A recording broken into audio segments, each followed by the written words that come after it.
All right, everyone. Welcome to Tuesday. It's Tuesday. It's 6:39 p.m. Eastern. We're a little bit late, but better late than never. Mhm. Welcome to No Credentials Required, where you don't need a press pass to talk sports. We are proudly presented by Belly Up Sports. My name is Ryan McCarthy. I'm one of your hosts. To my right is a man who definitely did not choke a woman today, Dustin Henry. Dustin, No. how are we doing today? Usually I know what your reference is referring to, but I haven't heard this one. Really? Yeah. I've been Oh, Stefon Diggs is in trouble with the law in oh Massachusetts. oh Yeah, boy. Again. he has So been accused of uh he's been accused of basically asphyxiation with oh, of jeez. his of a female. Oh Um jeez, man. yeah, not a great guy. I mean, I know we No. no, but we knew he's charged with felony strangulation and assault by a former employee. So so Oh, it jeez. was a former employee, but yeah, it's I'm This is not the first time for matters of this nature or trouble off the field for Stefon Diggs, as far as I know. But nope. no, the day job was busy today, Ryan. I did see something that said breaking right at the end of my lunch break. It said breaking, and I saw a picture of Stefon Diggs, but I did not. Just to give you an idea of how my day went, I sent an email, Outlook autocomplete, curse it. Okay, I was supposed to do a training session today at work with somebody who had requested one, and we have been trying to reschedule for weeks. I get it, the rush of the holiday season. The first time I typed in his email ever, I typed it in wrong because our system has usernames, and I accidentally typed his username. So Oh, then so then when I sent the invite to the meeting to him, it auto completed the wrong email that I had typed the first time, and it didn't auto complete with the email that I've typed correct, at least 6 times since then. So the invite went to someone who did not exist. So I was in the meeting for 15 minutes waiting for someone to show up. oh man. Instead So it was Harvey the Invisible Rabbit who showed up. yes, the Outlook autocomplete. You're terrible. Stupid. Stupid software. All right, well, we got a lot to talk about tonight, but before we get into everything, we just want to remind you to please follow us on social media: Facebook, Twitter, Instagram, YouTube. Just search for No Credentials Required. You can also find our other podcasts and written content at bellyupsports.com. On the podcast side, hit the subscribe button and listen wherever you listen to podcasts, including Apple Podcasts, Spotify, Spreaker, Amazon Music, iHeart, TuneIn, Pandora, and our host, Podbean, Freshly Brewed Podcasts. Hit that notification bell on Twitter and on YouTube so you know when the shows go live, when we have additional content that goes up on our YouTube channel, and when we have general show announcements like we had today, which we'll get to in just a moment. Also, if you're on the podcast side, rate, review, comment. A 5-star rating would be helpful. Leave a review on platforms such as our host, which is Podbean, Apple Podcasts, Podchaser, Good Pods. Leave a comment if you listen on Spotify. Leave a comment if you're going to be watching the show tomorrow on the Billy Up Sports YouTube channel. We want to we want to see your thoughts on week 18. We'll go back, or week 17, excuse me. We'll go back and curate those comments and read them on the air. Comment on what your favorite team did in week 17. Comment on Stefon Diggs' latest allegations. Comment on my beard. I'm growing it out, Dustin. I'm Oh, letting it grow. nice. I'm letting Nice. it grow. I'm letting it grow. And also, we are a live show Tuesdays at 6:30 p.m. Eastern and Saturdays at 10 a.m. Eastern. And we've already got some comments in the comment section from your cohort at Seahawk Sessions who is spamming our chat.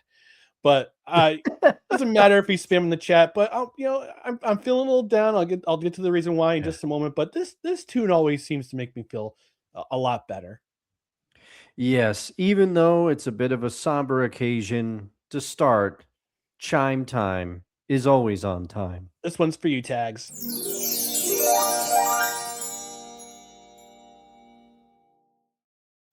And I'll just note one comment in the comment section from your cohort from Seahawk Sessions, Dan. He says, the spirit of WWE Hall of Famer Paul Bear is haunting you, Dustin. That's probably what happened instead of Outlook autocomplete. I mean, I'm not going to out him, but he does do a great impersonation of Paul Bear. So, Also known as Percy Pringle. yes.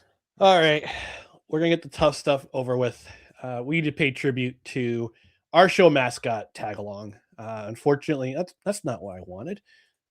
This is what I wanted. All right, here we go. Sorry for that's a spoiler alert from our commercial break. Yesterday, we had to say goodbye to Tagalong. He has been kind of struggling with some health issues over the last month.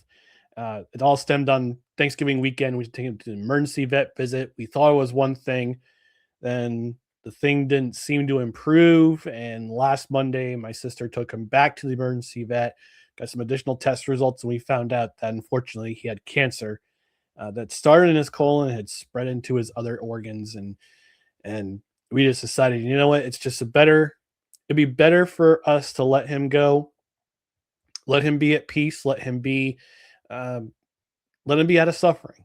And we've had him for 13 years. And I talked to my sister about this, and it always seems that I won't say the magic number, but we just can't seem to keep a cat after 13 years old. But Tagalong has been a companion of my family and of this. He's been as Dustin said, the unofficial official mascot of this program, basically since its inception in 2020. And he's been a part of this program. He's come on streams. He's done recordings with me. I think the first time he was on a recording was when I recorded my first interview with Rod Peterson back in March or April of 2021. He was at the door, and I let him in and made an appearance, and I showed him the Rod, and was like, "Oh, he's a cute guy." I'm like, "Yeah, he's a handsome dude." But he's been on occasion. He'd jump up on the desk, and he'd just be around, and he'd sometimes be next to me in the tower, which is what I took that picture on. And he's a stud. He was a stud muffin. He's definitely a ladies' man too. Definitely a ladies' man. He loved the ladies. Whenever one of my sister's friends would come over, he'd sit next to her, get the pats, and he's a chunky boy, but he's also a handsome fella, like his human.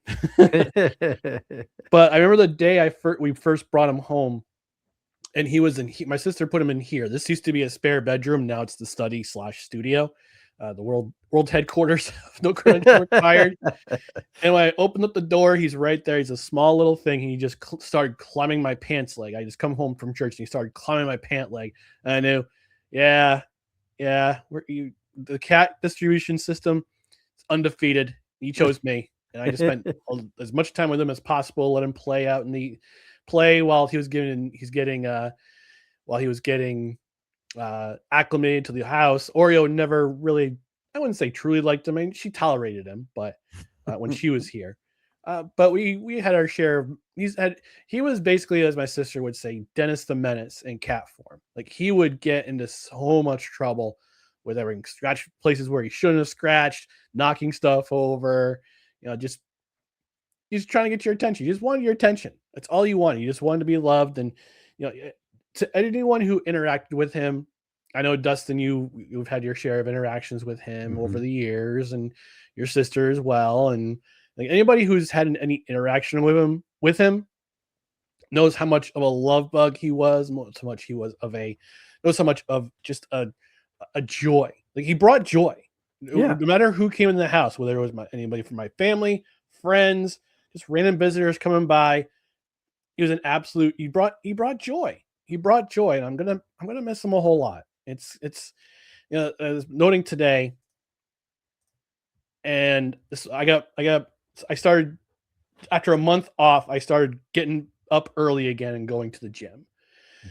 And usually when I go to the gym, he's always around. He's always around, just kind of yapping at me, just trying to get my attention, getting pets, and just he was with me when I got up and started to get ready. Just got my breakfast ready, got my supplements ready. I'd always give him a couple treats before on my bed before I left, and then he'd bug my sister like an hour or so later, make sure she got ready for work.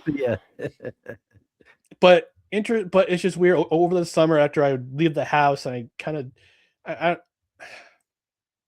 I wouldn't necessarily say he was sick, but like there were some notable changes in how he did things, and with his litter box habits, and vomiting at random times, and getting random text messages from my sister while I'm at the gym, just saying keep an eye out on him. I just want to make sure he's okay. It's like I just feel like an anxiety.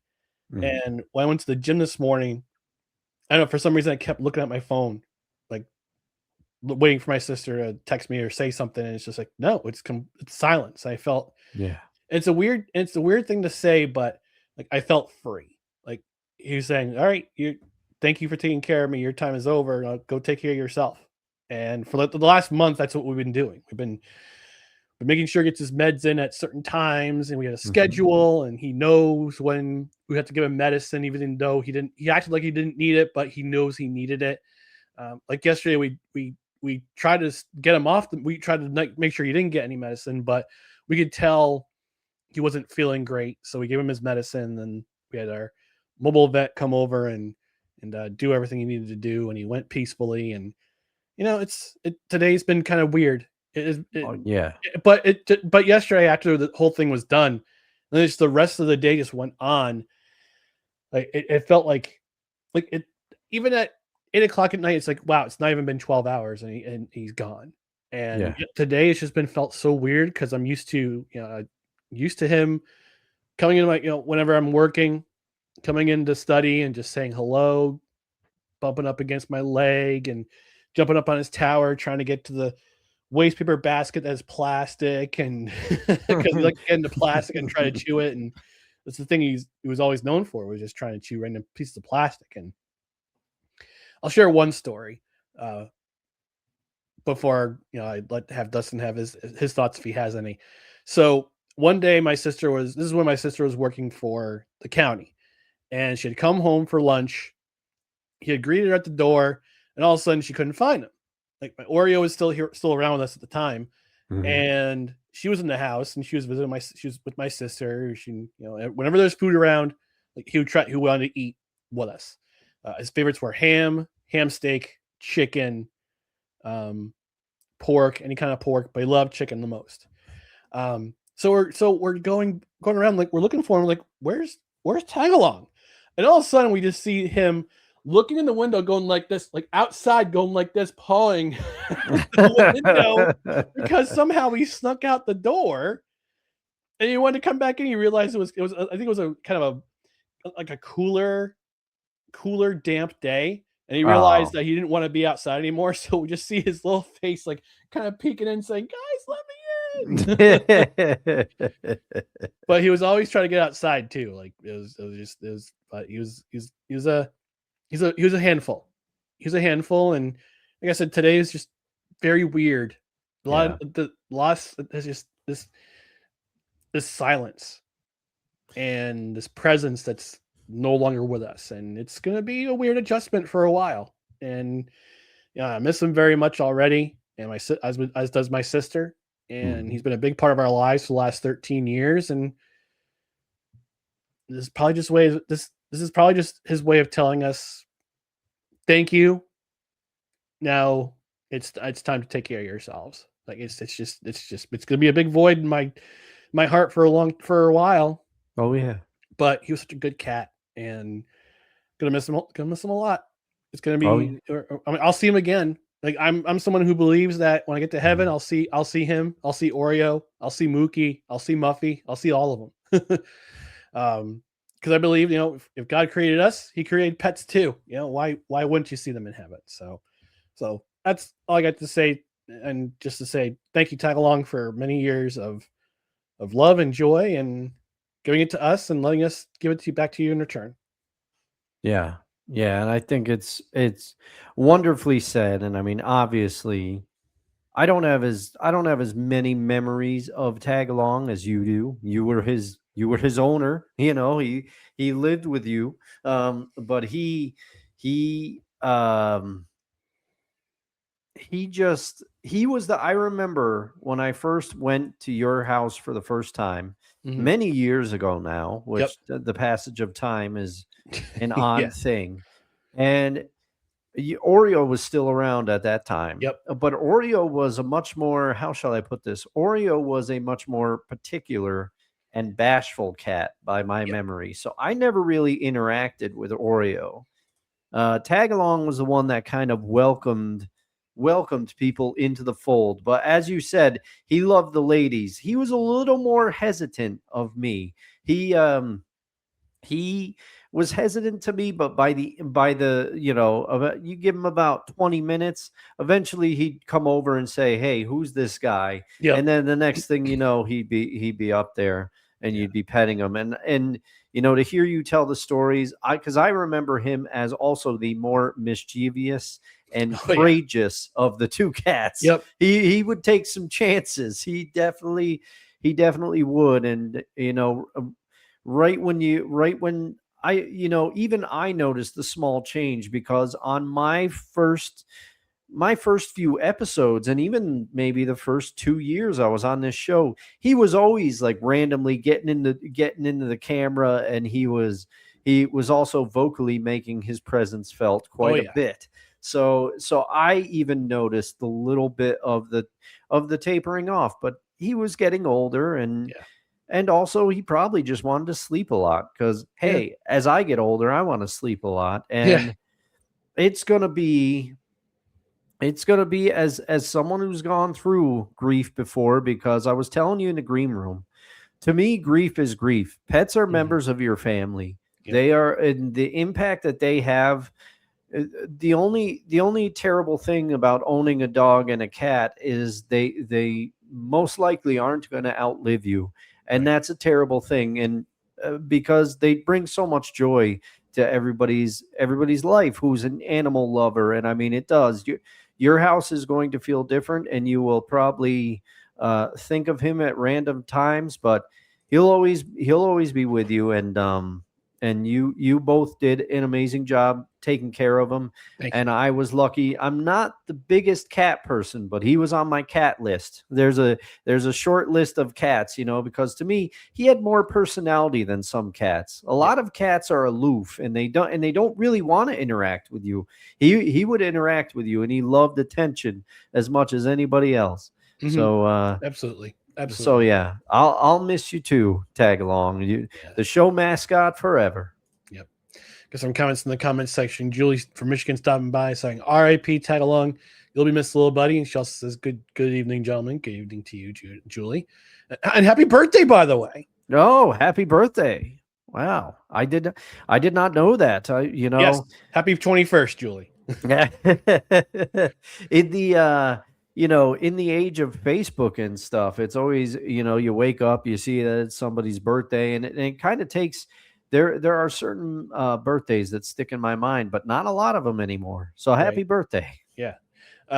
Dan saying we're preparing to put one of our cats down. Hopefully that isn't the case. Mouse has been dealing with some health issues too. Thinking of you and the family on this night, Ryan. Rest in peace, Tagalong. Yep, absolutely. Thank you, Dan. Appreciate you, man. All right, we're going to move on to happier topics now, and that would be Week 17. Week 17 in the NFL. It's crazy. This is the last week of the season coming up, and this past week in the NFL, it was chaotic, absolute chaos. And as Dan would say, we love an agent of chaos around here. So we're going to start off with our usual rigmarole for our Tuesday shows. We're going to start off with the game of the year of the week in the NFL. And I let my co-host lead off with his game of the year of the week for Week 17. Well, for me, I was almost going to pick Saints Titans, because I wanted to give those two teams shout outs, because we have picked them for the friends and family game a lot, respectively. Yep. We've commented about it. The Saints and Titans, two teams that didn't get a lot of love on the show this year. So I was all prepared to pick the Saints Titans. I said, I'm going to curve some people. And then the 49ers Bears happened.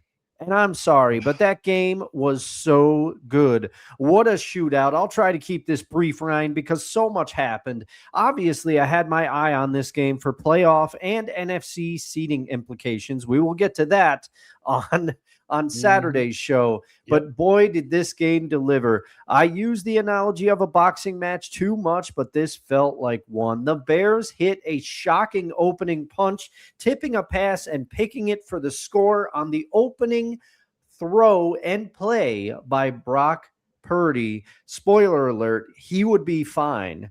More than fine. The 49ers would respond with a TD from Purdy to Tongus. Kittle did not play in this game. The Niners would score again after a long run by McCaffrey was capped off by a run for a touchdown by Purdy. And the broadcast made a lot about how mobile both of these quarterbacks are. And we know how fast Caleb Williams is. He is deceptively fast, I would say. But Brock Purdy, I forgot how mobile Purdy is. And I think it's because Mac Jones started so many games for the 49ers this year. It kind of made me forget. Brock Purdy does bring a dimension with his feet that Mac Jones just simply doesn't have. But he certainly demonstrated it in this game. He ran for multiple touchdowns, passed for multiple touchdowns. But Caleb Williams, and I've been saying it all season, he missed some throws in this game, especially late in the game, and it would cost them. But man, he hit Luther Burden with an absolute bomb. It was just a flick of the wrist, a touchdown. I think it took them 1 minute and 55 seconds to respond. Go back and watch that throw if you did not see it. The game was tied up at 14-14 as the second quarter began. So that would set the tone for what this game would do. The teams would continue to trade blows until ultimately the game was tied at 35. Touchdowns by Purdy, by Juszczyk, by Swift. Swift would have 2 of them. Ultimately, the Bears would be the first to falter, kicking a field goal to go up 38-35, but it would not be enough. The 49ers responded with another TD from Purdy to Greg Jennings. That's right. He's not punching people anymore. He's out there scoring TDs now. And Caleb and the Bears tried to respond, but ultimately fell short as time expired and his pass fell short to Jahade Walker as the Niners were pressuring him. Now, the Niners, they're going to be a problem as they're starting to get healthy. This was an unbelievable game, Ryan. It was truly the definition of back and forth. It was crazy. Yeah, I didn't get a chance to watch this game, but I was paying attention to the score line. And I'm going, what? Wait, hold on. Aren't these two teams defensive teams? Like the Bears? The Bears have I think, was it 22 takeaways this year? Yeah. Yeah, crazy. They have a lot of takeaways, and we've talked about how well Montez Sweat's been playing, et cetera, et cetera.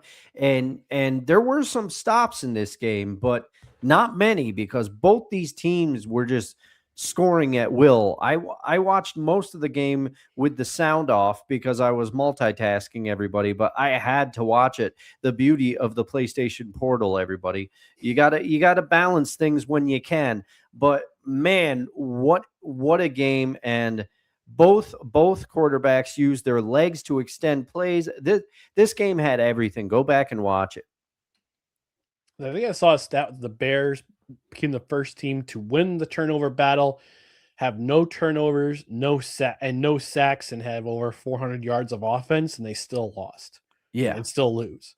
Crazy. It was crazy. And the Niners, I mean, if they don't have to leave, they're getting healthy at the right time. And if there's a possibility, depending on what happens, they wouldn't have to leave California at all. They could be a massive problem. Well, a certain snowman who would be insufferable if they won. Anyway.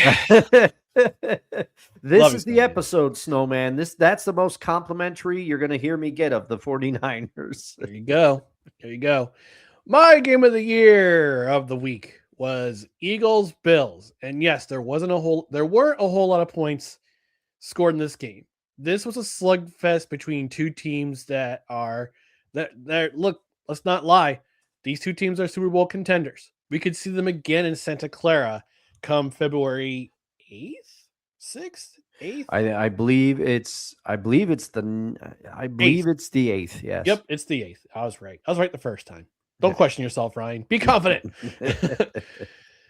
But maybe it was the weather at Highmark Stadium. Maybe it was the situation between the two teams. Maybe there was something else that made this game special. But this was a defensive battle. This was a slugfest throughout the entire game. Eagles defense, they were up to the task against the Bills. They held an ordinarily powerful Bills offense off the board for the first 44 minutes and 9 seconds of the game. They didn't allow the Bills any points until 5:51 remaining in the game. Yeah. That's an incredible task to do. They also held them to they also forced a turnover on downs to the Bills in the third quarter. Bills were driving. They got to within the 4-yard line, and the Bills they couldn't score. They couldn't score. Josh Allen tried to go into God mode, and it wasn't to be. And speaking of Josh Allen, he got sacked 5 times. He got sacked 5 times by this Eagles defense, and the Bills defense, they were just as equal to the task. And an ordinarily pedestrian run defense allowed only 190 yards of total offense to the Eagles, and only allowed 82 yards on the ground. And I mentioned this on our last show, in the preview show. You had your eye on Bills Eagles. That was your most intriguing matchup for that day. The Bills, I said the Bills, they need to control the clock. They need to limit the Eagles' run game. They did those two things. They controlled the clock for the most part, 35 minutes and 15 seconds of possession. The only thing they couldn't do was score. They couldn't score a touchdown. They couldn't get inside Eagles territory to having a chance to kick a field goal, and they didn't score until almost just under 6 minutes left in the game period. And then the Bills tried to make a huge gamble after they got within 1. They scored a touchdown. They got within 1, and Allen tried to make a big play to Khalil Shakir, but way overthrown, way in front of Shakir, and the Eagles would wind up winning this game.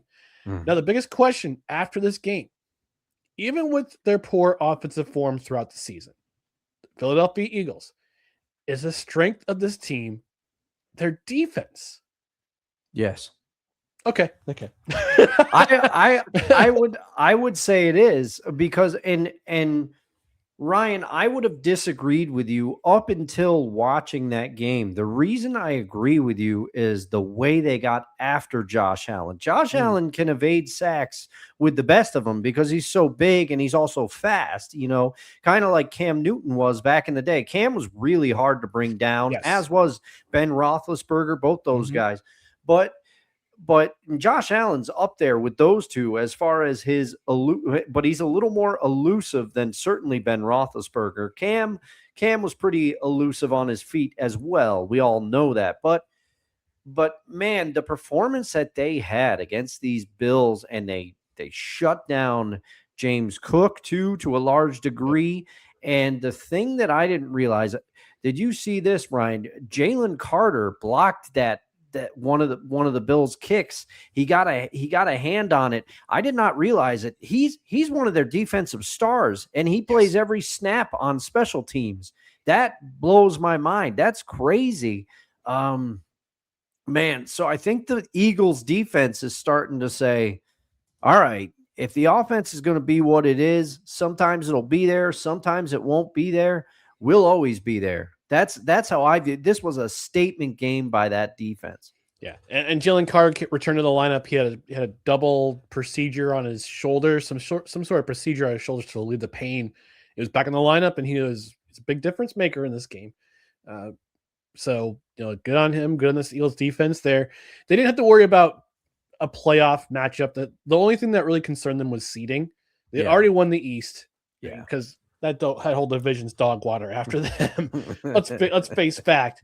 But they're 11-5, and I believe right now, if we look at the playoff picture, I believe they are the number 3 seed. Yes, they're the number 3 seed currently in the NFC. So they won't. The top two teams are going to be far and away the better of the teams, with one game remaining. So, but I think that's the only they can't get the 2 seed. Yeah, I don't think so. I don't think it's possible that they can, because I think it's based off of strength of schedule. Like right now, they're the 3 seed, but the Bears have the tiebreaker based on head-to-head win percentage. So the only way that Philadelphia can get 2 seed is if the Bears lose and Eagles win next week. The Eagles have the Commanders next week. The Bears have the Lions. So Lions are out of the playoffs, but they're gonna look to do something. They're gonna try to hurt somebody next week. And it's gonna be in Chicago. It's gonna be the frozen tundra of Soldier Field. As a 4:25 game on Fox. We got a lot of I looked at the schedule for Sunday. This is how the NFL should schedule it. They should not wait till week 18 to have front load the 1 o'clock schedule and then back load the 4:25 and 4 p.m. schedule. We only had 2. We had a 4:05 and a 4:25 game this Sunday, and it was a brutal window. Brutal. Because one of those games was Giants Raiders. Good Lord! And by the way, the New York Jets are they are no longer in contention for the number 1 overall pick. So we'll talk about the Jets a little bit later in the show. I'll save you Jets talk for now. But we're going to move on to the biggest upset of week 17, and I'll go ahead and start this. My biggest upset of week 17, we had quite a few to choose from, especially in the 1 o'clock window, because there were so many games in the 1 o'clock window. But there was one in particular that I chose, and that was the Dolphins beating the Buccaneers. And what a weird game this was. I went to my local watering hole down the hill from me, the factory. Shout out to the people at the factory, wonderful people. I watched the 1 o'clock matches, and I streamed the Jets-Patriots game on one of the TVs, and the rest of the TVs in front of us. The only game we didn't have was Saints-Titans, but we had every other game, which was pretty cool.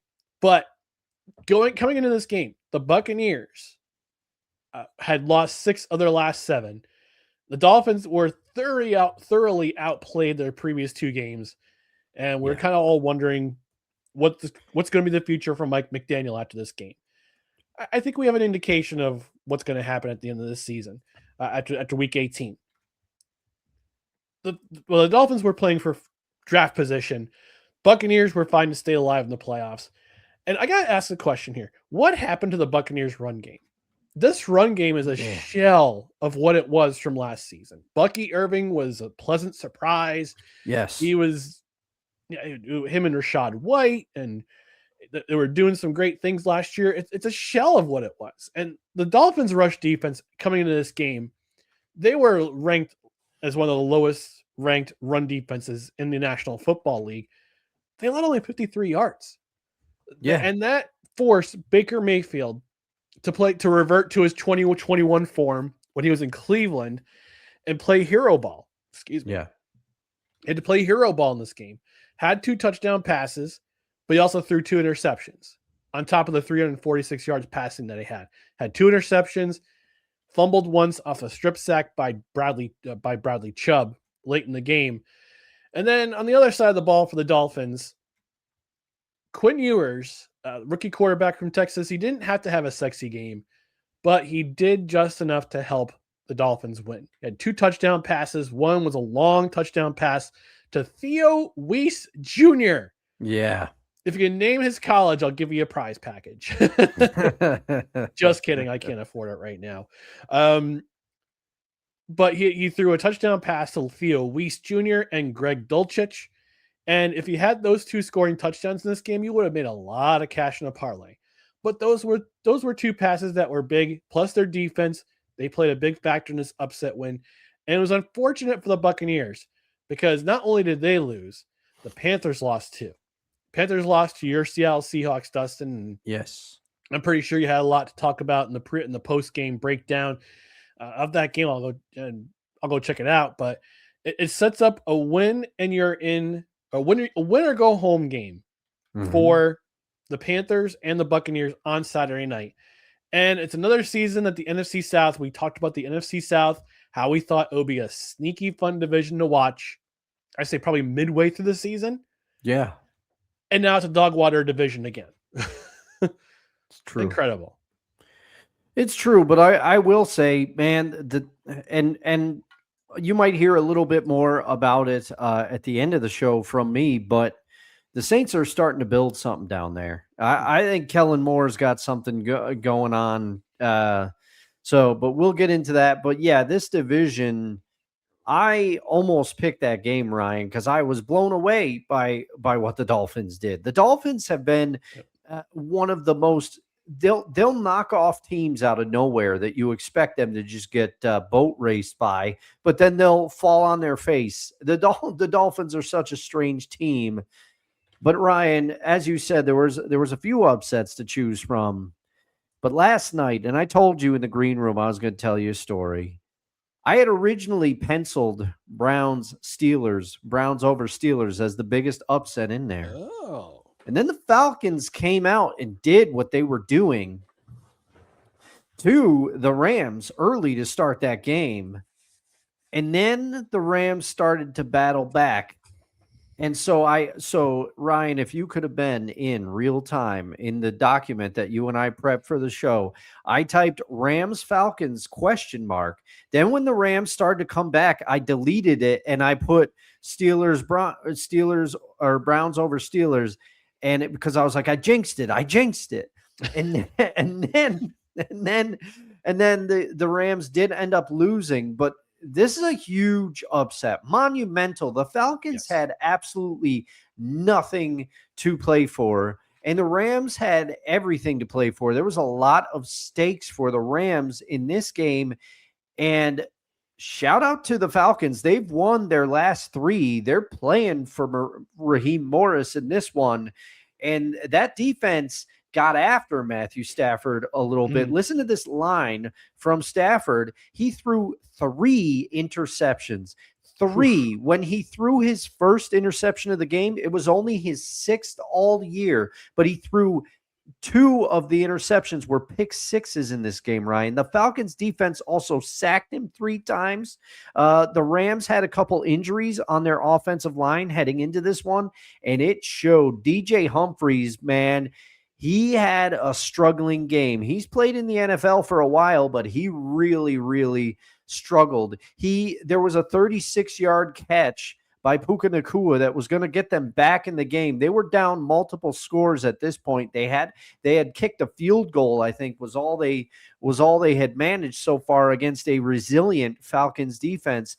And the catch was undone because DJ Humphries was lined up in the neutral zone, illegal formation, and he had a couple of gaffes in this game, so he had a rough one.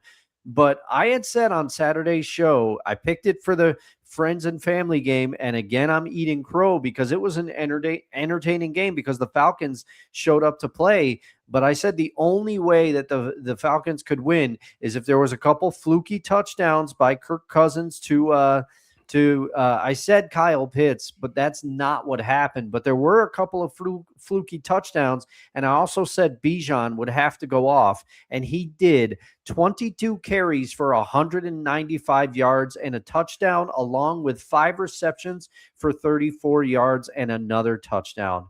Bijan had himself a game in this one. Blake Corum, unfortunately for the Rams, he was also injured in this one. He did not return. We will have to see if he's able to return for the Rams at some point. But their early miscues, the Falcons started fast in this game and punched the Rams in the mouth. And the Rams tried to make a game of it late, but they could not overcome their early miscues in this one. This was a shocking outcome. If anyone says they saw this coming, I'm not sure if you did, Morgan, man, but I don't. I'm sure he picked them. I'm sure he picked them. He always picks the Falcons to win. I'll have to go back and replay. I woke up this morning. I looked at the score. I'm going, "Are you serious? The Falcons won?" Yeah, wow. I could not believe that game last night. I was watching it as I was prepping for the show. So speaking of Bijan Robinson, I didn't tell you in the green room. I got boat raced in the semifinals of our fantasy league. I got beat by over 80 points. Oh, geez. My opponent had Brock Purdy, Bijan Robinson, Derrick Henry, and the Giants offense, the Giants defense, the Giants defense had 31.5 points this week. Man. And he had nobody in his tight end slot. Oh, he still beat me by 80. There's nothing you could do about that. Bijan, but like Brock Purdy had what, 5 touchdowns? Derrick Henry 4 touchdowns, 216 yards, and then Bijan, not to be, he said, "Hey, remember me," and drops a $195. So, oh man. Yeah, so that was disappointing, but not as big as our biggest disappointments of Week 17. Dustin, I'm going to have you lead off this one. All right, well, you kind of already alluded to it, but my disappointment is Baker Mayfield, and my cohort from Seahawks Session said it in the chat. He said Baker Mayfield was a disappointment down the stretch. It's like you're reading my mind, Kevin, because you on both shows, we lauded Baker Mayfield for his early MVP like play. He was doing everything for those Bucs. He was earning that contract. He was making them look like geniuses for offering him that contract. I still think it was a very smart contract. But he was doing it all in spite of injuries to almost every key offensive personnel at some point for these Bucs. He's made it work with anybody, but over the last few weeks, his play has slid, and it's been part of the reason why the Bucs themselves have slid as well. I think the injuries are just becoming too much for him. But Baker threw 2 interceptions in this game. He threw for, I think it was 369 yards. So he was throwing it all over the place, but he threw 2 interceptions, and he just hasn't been taking care of the ball as well as he was earlier in the season. And I just feel like his plays ticked down a level. And so he's the disappointment because, like I said, like you said, Ryan, that Dolphins defense, they've played better down the stretch at times, like shockingly, but they can be had. And this was a game that Baker should have been able to get the W for the Bucs. Yeah, and as your cohort did put it, Baker Mayfield was a disappointment down the stretch. And he's been a big disappointment. He's been a disappointment down the stretch because he's not being helped by his run game. Like, I don't know what's happened to this run game. I know Bucky Irving's been injured. I know Rashad White has had his share of injuries. It's just Sean Tucker has been kind of the workhorse of this offense, but it's just this run offense, this rushing offense was the star of the season last year, and they just absolutely dropped off a map. And they've had to depend on Baker Mayfield. That's why he's been a disappointment, because he's been forced to play hero ball. Yeah, and I mean, you know what? We could start asking the question realistically is now that Liam Cohen is down in Duval, what was Duval? Sorry, I'm going to sip the rest of my cold. I know, because I was like, oh, I'm going to segue right into this, and then I saw you drink the water, so I was like, I got to stretch it.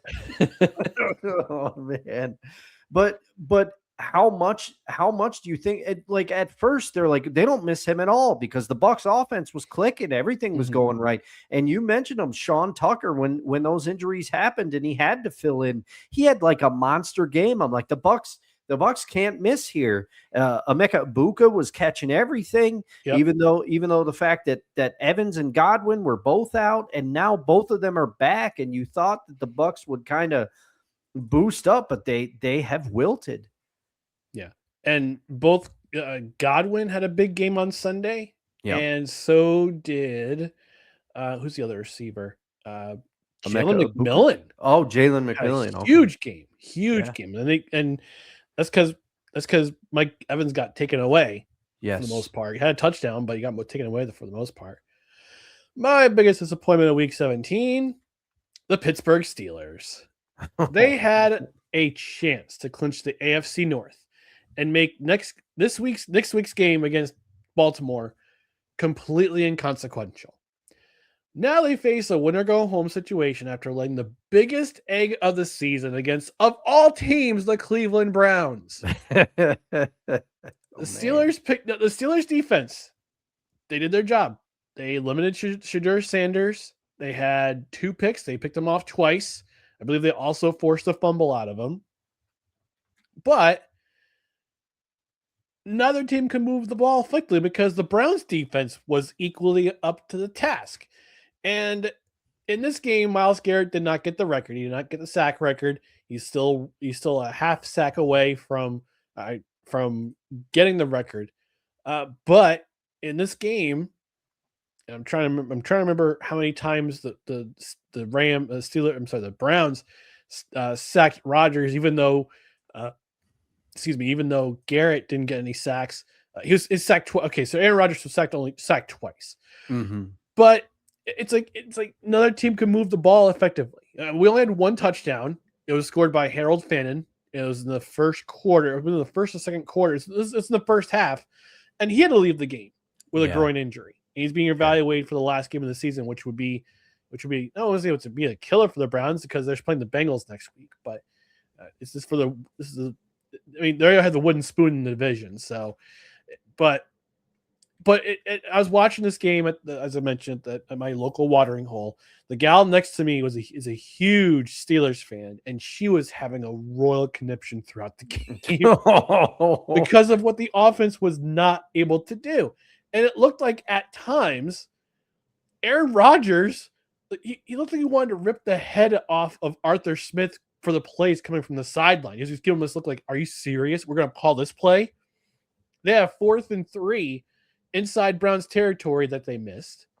This team was just full of miscues this week against the Browns. Even on their last series, they got inside the 20, and they couldn't tie the score. And this is a situation.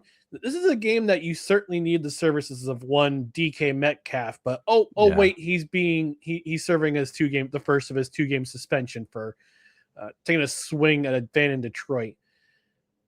Fun fact about the Steelers. They're currently on a 5-game winless streak against teams entering their game who are under 8 games or more under 500 going back to 2020. I dropped that tweet in our Discord and we have a Steelers fan, and this is their record. In 2020, they lost to the 2-10 Bengals. 2021, they tied at the time an 0-8 Lions team. 2023, they lost to the 2-10 Cardinals, and at the time the 2-10 Patriots. Then this past week, they lost to the 3-12 Browns. Awful. So, congratulations, Steelers. You're going to face an absolutely angry Ravens team on Sunday at your home without one of your biggest offensive weapons, and possibly TJ Watt. This season might be doomed. Yes, they're going to finish over 500 again for Mike Tomlin, but they ain't going to the playoffs. They're not winning the division. Who knows what's going to happen this week? And Julie in the chat saying, this brings me joy because the Steelers lost. Did the Lions do it to themselves? Yes. Am I mad at the Steelers? Also, yes. I understand, Julie, because if you're asking whether I cackled maniacally after the Steelers lost that game on my couch because I still hold a grudge against them for the Jerome Bettis retirement tour, the answer is also yes. I could hear those maniacal cackles from Boston Spa. She also says Giants Raiders sounds like a game that they would play at Guantanamo Bay. Oh man! Oh. Yeah, that's their new torture device, Julie. To get the terrorists to talk, showing the friends and family game of the week. Yeah, but sometimes we've been wrong about the friends and family game. That's true. That's true. And we've had to eat crow. All right, we're going to take our network mandated commercial break, and we're going to talk to you about our primary sponsor for this episode. That is Righteous Felon Craft Jerky, the outlaw of the snack world. Forget the gas station stuff. This jerky is all natural, low sugar, and absolutely packed with flavor. Every 2-ounce bag delivers 20 ounces of protein made with beef that has no added hormones, no antibiotics, and no shady business. But jerky is just the beginning. Righteous Felon's lineup also includes beef sticks for on-the-go snacking, tender turkey jerky that's light but still packs a punch, and authentic South African-style biltong that melts in your mouth. These flavors range from savory classics like the OG Hickory, which is my personal favorite, and the Victoria's BIG, which is their honey bourbon, to spicy kicks like the Habanero Escobar and Carolina Reaper. So whether you want smooth, smoky, or fiery heat, they've got you covered. And don't forget, they even got Wild Ranger dog treats, so your four-legged sidekick can join the snack game too. Pickles and Logan approved. Head over to righteousfelon.com. And for a limited time, use the promo code NOCREDS at checkout to score $20% off every order. Plus, when you currently spend $50 or more, your shipping is free. As you see right here, these are the amazing flavors that Righteous Felon has to offer on your screen. Righteous Felon Craft Jerky, where flavor is the crime, and you're guilty of enjoying every bite. And like everything that we promote on this show, Righteous Felon Craft Jerky, you get the no credentials required seal of approval. And Puppers is requesting that you make fish jerky as well. All right, we're going to take a look at our Week 17 peak performers. For me, my peak performer, I've got my primary peak performer, and I've got an honorable mention. We talked about him earlier. Derrick Henry, 36 rushes, 216 yards, 4 touchdowns, including a hat trick in the first half of their big win over the Packers on Saturday night. My co-host was very critical of the coaching decisions that John Harbaugh used in the Rams' loss to New England because, running back rotations. Yeah. But he made sure that, he owned up to this, and he made sure that Derrick Henry got fed to the tune of 36 times in this game. And this was primarily in the absence of Lamar Jackson. We had Tyler Huntley in this game. He played effectively at quarterback, but the story of this game against the Packers was Derrick Henry. And Derrick Henry broke an NFL record in this game. He earned his 7th career game of 200 yards, rush yards or more in a single game. That's 7. That's a new NFL record. He was previously tied with both O.J. Simpson and Adrian Peterson for that record. He is now the king, literally the king of that record. My honorable mention goes to Cody Ford of the Cincinnati Bengals. Who is Cody Ford, you might ask? Saw this. Cody Ford plays offensive lineman. And in an act of, I'm not sure if it's just fun or complete pettiness, the Bengals light him up as a wide receiver with just under 3 minutes left in the third quarter of their game, of a blowout game against the Cardinals. 1 reception, 21 yards. He threw a move in there too, Ryan. He did. He totally bodied a Cardinals defender, which was the best part of it all. They gained like an extra 10 yards. So those are my peak performers Week 17. Dustin, who are yours? Well, here's the thing. I'm known for picking running backs on the show, and I almost did it again. I said, oh, geez, it's going to be another running back. But guess what? Then there was a tight end that did something pretty special. And I said, let me shout him out because, again, the Cardinals have not gotten a lot of love on this show this season. It's been a tough season for them. The rest of the teams in their division are very good. The Cardinals, let's be honest, they stink. They have a little bit to go, but a little? Yeah. I want to give a shout out to Trey McBride. Hey. Trey McBride has been remarkably consistent on a bad Arizona team this year. Yes. He had 10 receptions for 76 yards and a touchdown in this game. But on Sunday, he also set the single season record for a tight end for receptions in a season with 119.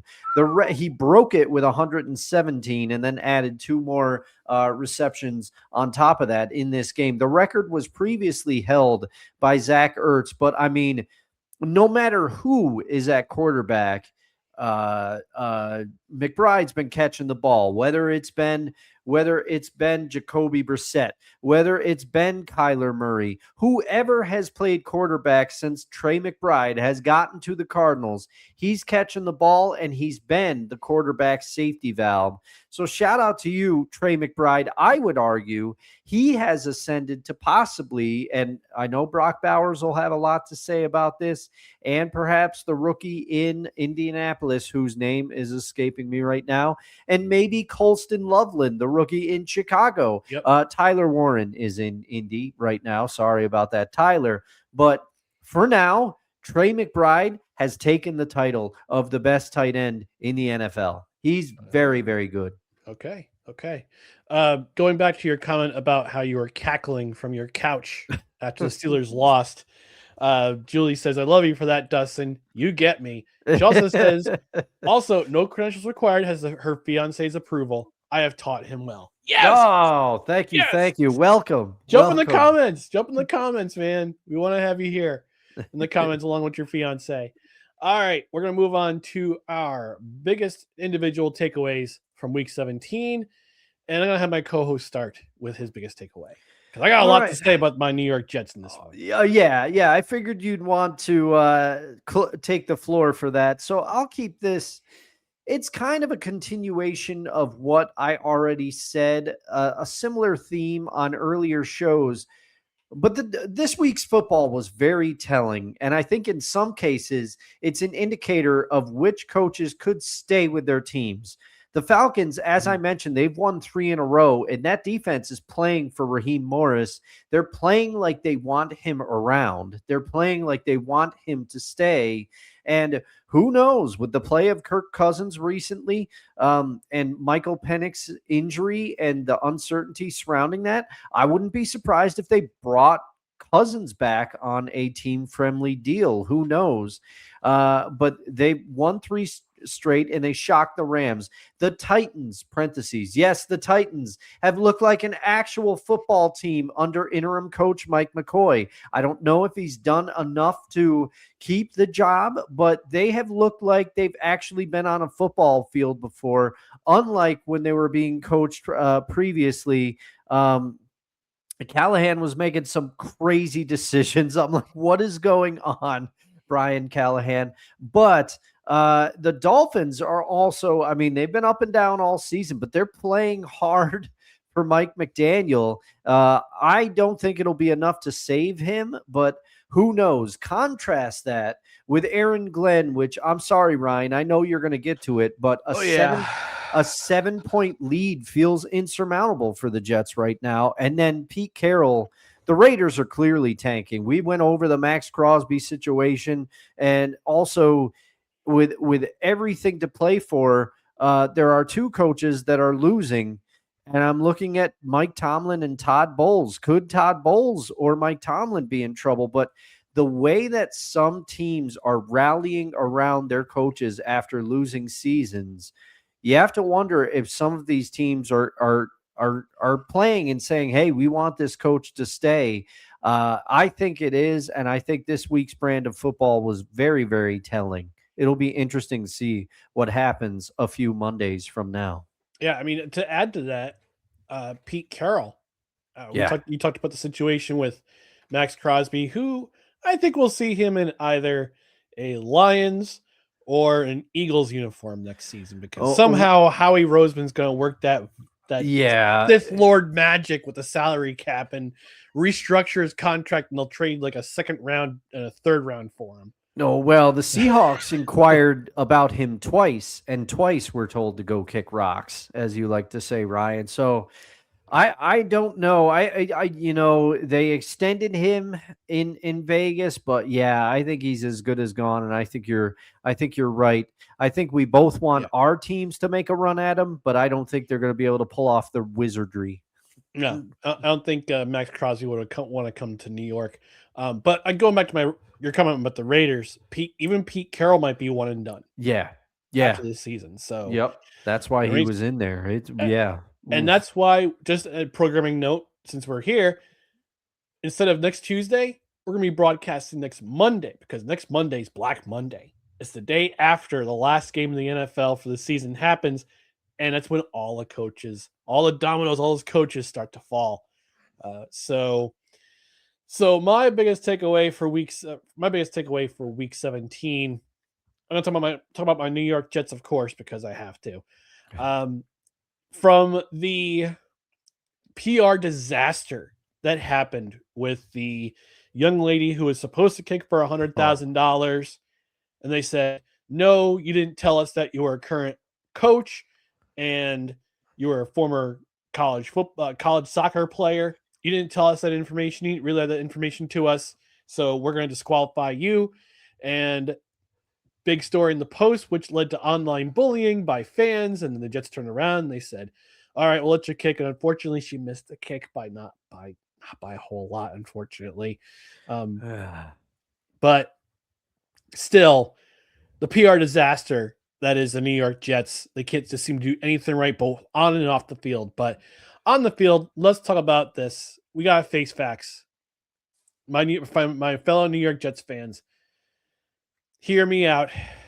Aaron Glenn is not the man to lead this team into 2026. Even after the firing of Steve Wilkes, this defense is still, I would argue, the worst in the NFL. And it's a far fall from what they were 2 or 3 seasons ago, when this defense was a top 3 defense in the National Football League. Not too long ago. Mm-hmm. And now they're one of the worst. They made Drake May look like an MVP quarterback, even though he isn't, on Sunday. This offense, with the exception of Breece Hall, who finally earned his first 1,000-yard rushing season 4 seasons in, this offense was pitiful. Brady Cook looked like every bit of a quarterback who every team passed on in the draft, including the Jets, which is why he was an undrafted free agent in the first place. This team is being badly coached by Aaron Glenn, and he just looks and sounds lost. In this press conference on Sunday, he was saying how the Jets need to, and I'm putting in air quotes on the audio side, get over the hump. But the next day, he's praising the team about how hard they fought. He said, we got to look at game tape and see what's going on. And he was praising the team for not giving up. Well, no crap they wouldn't give up. It's their job. They're being paid millions of dollars to do what they're supposed to do on a football field. He said the exact same thing 3 weeks ago after they went down 31-10 in Jacksonville, and they wound up losing the game by 28. They were down 35-3 at halftime on Sunday. Okay? And they still lost by 32. This is because Mike Vrabel has the same sense of rubbing the Jets' noses in it at MetLife Stadium in front of their fans, just like Bill Belichick did. And while reports indicate that Aaron Glenn's not going to be fired at the end of the season, he's going to be given at least one more season, I will not be shocked if he's a one-and-done coach after Week 18, especially because of the efforts of the last 4 weeks for this team. Go look at the results of the Jets for the last 4 weeks. In fact, I'll bring it up right now. I'm not going to bring it up on screen. But these are the final scores from the last 4 weeks by the Jets. 34-10. At the half, they were down 24-7. 48-20. They were down 31-10 at the half. 29-6. They were actually only down 3 at the half. 9-6. Then this past week, 42-10, down 35-3 at halftime. And we talk about how this team is going to be, we're going to be led by a legend, a Jets legend. He's a great player, legendary player. The results on the field. Look at the results the last 4 weeks. Even with the defensive coordinator change, nothing's changed. Nothing's changed. I mean, I could arguably say that against the Saints last week, they come out firing in the first half. They got turnover 3 games and three plays into the game last week against the Saints. They got a turnover. They got a fumble. But they couldn't score on it. They couldn't score a touchdown on that play. It couldn't score a touchdown. And it just downhill. Snowball going downhill and led into the Patriots game. I knew it was going to be a bad game. I saw a video of someone did a panoramic at MetLife Stadium. Empty seats everywhere. Oh, man. Empty seats because ownership does not instill confidence in the fan base. With all the PR disasters off the field, a disaster on the field. And again, they're traveling to Buffalo this week to close out Highmark Stadium. I don't know who's going to be playing for the Bills this week. I know they're still playing for a playoff position. They're still playing for a position in the wild card. But I think the Bills are going to come out flying, and they're going to absolutely punch them they're going to punch the Jets in the mouth repeatedly. It's not going to be pretty. And I just have a feeling. I know. Woody Johnson has said publicly, I have confidence in Aaron Glenn. I give him a hug whenever I see him. I tell him I believe in him. Is it just lip service though? That remains to be seen. And there's, I want to believe in this team. I want to be a fan. And I just hate that we're still at this point where every team, what more do you want me to say? The players checked out. The players check out every single, you just see it on the field every single week. The players check out, especially when they get far behind. Coaching staff's an embarrassment. Ownership doesn't care. And how do you want us to care when you don't care? Like, I'm just so tired. I'm tired of the memes. I'm tired of other fans of other teams clowning us. I'm tired of this team wanting me to care. I'm just tired. I'm tired. Like, make me believe again, please. It's well said, Ryan. I don't really have anything to add, except I do have a question for you to pose to you as a Jets fan and an expert of this team. You follow this team, you cover this team, you know what's going on. Do you think if Glenn is a one and done, Muji stays, right? Based on the moves he's done. I don't think Muji's done a bad job. Based on the in-season trades that he made, and based on the fact that he's going to have a lot of cap space to work with. They're going shopping in the offseason. During free agency. They have 5 first-round picks over the next 2 seasons. And with Indianapolis keeping on losing, if I'm going to look at Tankathon, the Jets currently have the number 3 pick, and they have the number 18 pick as it stands. Well, I can tell you, because I did read today during my lunch break, although I didn't see the Diggs stuff, I did see the Colts have made the final decision on Phillip Rivers. He's done. They're going to start Riley Leonard. So because they want to see what they have in Leonard. So Ryan, I would say there's a high percentage that Colts pick gets a little better for you. And it's insane. The insane fact of the matter is, I saw a meme. Sauce Gardner, when he got traded to the Colts, the Jets were 1-7. Since he's been on the Colts, they're 1-6. Yeah. Oh, so I feel so bad for Sauce, man. Yeah. We got a new credhead in the chat. Yeah. Hank saying well said, and Julie saying fiance's in the chat. Thanks, Hank. There we go. Thanks for stopping by. Congratulations to you. All right, we're going to move on to our final 2 segments of the program. We're going to start off with the results of this week's Cut the Brakes Pick'em Challenge. Man. Because I cut the brakes! Wildcard, bitches! Yeah! What? And here's the results. Nobody, it was a wash this week. So Dustin correctly and rightfully so picked the Patriots. It was a gimme. I mean, come on. We got at least one gimme amongst the 2 of us. He had the Patriots. He had the Buccaneers. He was this close to the Flaming Thumbtacks. I mean, the Titans beating the Saints.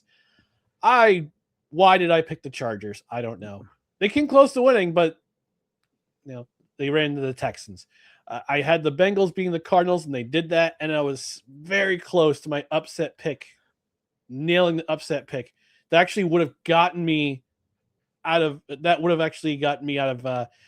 arm's reach of Dustin, because I would have been up 6. But I actually went through on sheets, and I redid the math. I did the formula, because my math sucks. And at the end of this week, Dustin is I'm up 35-31. So Dustin is still he can tie me. Dustin can tie me if he nails all his picks for week 18. But if I get at least 1 point next week, I win the Cut the Breaks Pick'em Challenge, which is presented by Royal Retros, the king of throwbacks. Use promo code CREDHEAD at checkout, CREDHEAD at royalretros.com. You score 10% off your order. Plus, every order, regardless of whether you use a promo code or not, but we highly encourage you to use the promo code. For every order over $100, you get free shipping. So if you love throwback gear, you love obscure, defunct teams from the past, that's the store to go to with royalretros.com. And again, use promo code CREDHEAD at checkout to score 10% off your order. And again, every order over $100, you get free shipping. So that's your update for the results of this week from the Cut the Breaks Pick'em Challenge. Because I cut the brakes! Wildcard, yeah! What? All right, our last segment. I'm gonna miss that bumper when the show ends. By the way, this is the last show of 2025, so we'll be back on Saturday. Crazy. It's crazy, which means that we have to. This is our last segment for our favorite athletes to wear the number 96, because this is episode 96 of the year. If we hadn't taken those 2 weeks off in August, and I didn't get sick in Atlanta, we would have reached 100. We would have definitely reached 100. We all know who would have picked for 99. Yeah. 99's come on. That's a no-brainer. Eric Lindros. No, I'm joking. Good God, Dustin. He wore 88. Oh man, that's right. The joke didn't even work. That's right, because wasn't he called? He was called the next one. The next one, yeah. He wasn't. But maybe on Saturday we'll give our favorite athletes to wear number 97 and 98, just because. So anyway, this is episode 96 of the 2025 recording season. So we're going to talk about our favorite athletes to wear the number 96. I'll start off here. And I went with a pick that we could have had all the way back in episode 10, but for a very short span, he wore number 96. That's Pavel Bure. Oh man, okay. Because I was like, wait, who? Because I looked at the headline and I was like, wait. That's right. The Russian Rocket, Pavel Bure, drafted in the 6th round, 113th overall by the Vancouver Canucks in the 1989 draft. He would not join the Canucks until the 1991-92 season because he had a complete service in the Soviet Red Army. He did not, unlike his Russian counterpart, Alexander Mogilny, who was my favorite number 89, Pavel Bure did not defect because he feared that there would be retaliation on his younger brother, Valeri, also known as Mr. Candace Cameron, who was 15 and playing for the junior team of the Soviet Red Army at the time. So he waited for his when his conscription ended, he joined the Vancouver Canucks, and in his rookie season, we saw glimpses of what he was going to be. Scored 34 goals, registered 60 points. He won the Calder Trophy as Rookie of the Year. The next 2 seasons, we saw what he was going to be. Scored 60 goals each the next 2 seasons, 92-93 and 93-94. Helped the Canucks reach the Stanley Cup final in 1994 on practically a Cinderella run. But unfortunately, they lost in 7 games to the New York Rangers. And initially, when he came to play in the NHL, he wore the number 10. But in 1995-96, he switched his number to number 96 to commemorate the anniversary of his arrival in North America, which was September 6, 1991. That's why he wore number 96, and he did so for several seasons until he was traded to the Florida Panthers on January 17th, 1999 in a multiplayer trade, which I won't go into right now. Look it up for yourself. But for the next 2 seasons, he spent his first 7 seasons in Vancouver before being traded to Florida. He would stay in Florida for the next 4 seasons, well, 3.5 really.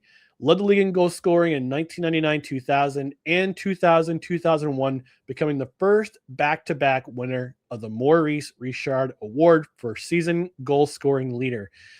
He was traded to the New York Rangers at the 2002 trade deadline, and he spent the rest of his career with the New York Rangers. Sadly, he had to retire at age 31 because of repeated knee injuries, which is very sad. But he still managed to average over a point per game in his career.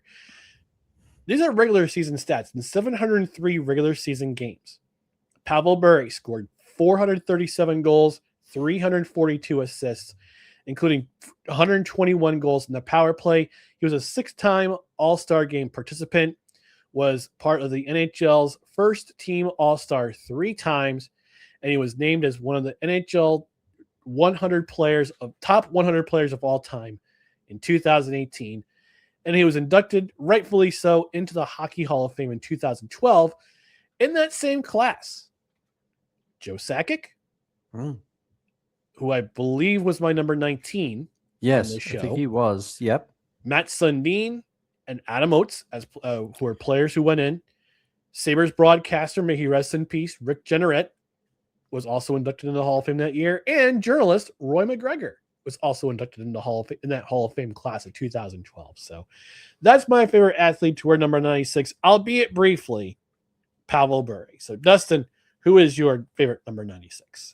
Well, it's funny, Ryan, because my favorite number 96 is he's also someone that switched his number for a reason. He switched it very briefly. He played his career with my Seattle Seahawks. So I opened the show. Homer alert! I opened the year with a Homer alert. Warren Moon was my number 1, everybody. Mm-hmm. And I'm closing the year with a Homer alert. Did I do that on purpose? You'll never know. But yes. Both the common denominator between both Cortez Kennedy and AKA Tez and Warren Moon is both of them were later in their careers by the time I started watching them. So I didn't see Tez at the peak of his powers. He was still very good when I started following the Seahawks. I became a Seahawks fan in about 1997, 98, 99. That 3-year window is when I really started watching football. And Cortez Kennedy played until the year 2000. He announced his retirement in 2001. But Cortez Kennedy briefly changed his number during the 1992 season, I believe, to honor Jerome Brown, who had Yes. passed away. It was his college teammate at the University of Miami. Yes, and so that's why he changed his number. But for the majority of his career with the Seattle Seahawks, he wore the number 96.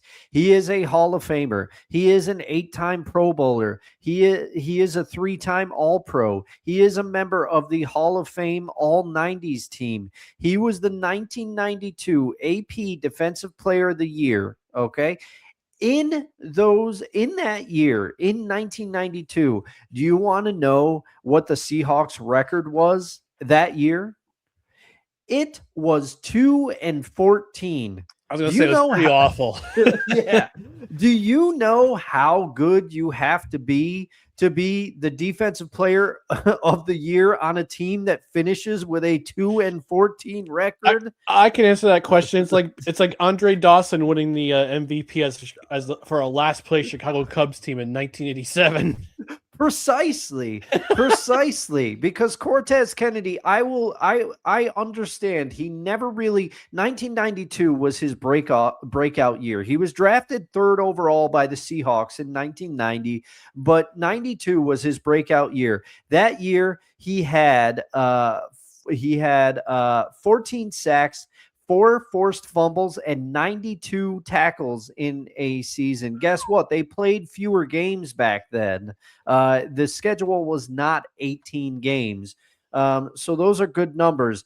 You know, in his career, in 167 games, he finished with 58 sacks and 569 solo tackles. He was a tackling machine, and at times an absolute game wrecker for the Seahawks. He also dealt with injuries throughout his career, unfortunately, and it wasn't always rosy. He did have some disputes with the Seahawks, contract disputes, but he is considered one of the 50 greatest Seahawks of all time. It is their 50th season in existence. So we went through that list on Seahawks Sessions. He is on the list, and you can still find a lot of number 96 Cortez Kennedy jerseys. And also, he unfortunately passed away at a very young age. I believe due to complications.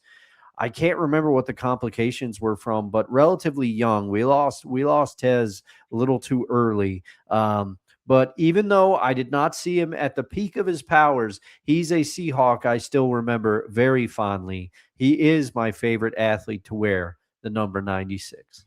Yeah. So according to his Wikipedia profile, he passed away on May 23rd, 2017. In the days leading up to his death, Kennedy had experienced symptoms of heart failure, including swollen legs and dizziness, which led to his hospitalization. So very sad. It's very sad. But yeah, I mean, memorialize a great player like Cortez Kennedy, who was an important piece of a Seattle Seahawks defense in the 90s that wasn't great until a little bit later, but you know, you gotta honor those who passed away, you know, who've passed on. Like I talked about Drazen Petrovic, and that's my favorite number 3. We talked about Reggie White just a few weeks ago. He passed away in 2000, shortly after his career ended. So yeah, but great choice. I thought about him too, but I'm like, you know what? This is probably more Dustin's alley. Well, so it's also Tez was one of those ones when you said I did the math and we're going to get to 96. I believe I went, oh, I get to pick Tez because some of the numbers, they just jump off the page. Like my 94, I knew immediately. A lot of them. That's what's been the fun of this segment, though, Ryan. And before we sunset it for what is likely the final time, I just want to say hats off to you for bringing the idea as a segment. I understand you were inspired, I believe, by Rod Peterson, was it? He broached the question, and then you decided to make it a segment. I can't remember exactly how you thought of the idea, but it was just on a whim. Honestly, it was just on a whim. Oh, okay. I might be confusing it with something else, but we're live, I might everybody. have, but I can't remember. But you know, I figured this would be a great idea to just kind of bridge, you know, end of the show during the year. So yes, yeah, and it's been fun because, like we've talked about on various episodes, some of the numbers came easy to us, and others we had to do a little digging, and and you know, I got to go back in like kind of in my mind and be like, you know what? I did really love Andre Scalaraga, the big cat. Yep. You know, it was like, so it was fun to come up with these numbers each week. It was a nice trip. And some of me had to really dig deep for. Yeah. For myself, I know for certain numbers, I had to really dig deep and reassess in my mind. Also use the Google machine. Yeah. I won't lie. Yeah. I mean, like, we had to that sometimes. guy wore number X, you know? Yep. But yeah, we're going to end things here. I actually have another recording with some bonus content on the YouTube channel coming tomorrow.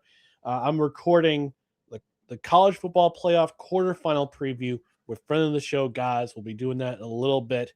So we got to sign off here now. But that'll be bonus content tomorrow on the YouTube channel. But on the YouTube channel only, the podcast will still be broadcast on your favorite podcast platform. And this episode will be replayed on the Belly Up Sports YouTube channel. So in the meantime, we'll be back on Saturday.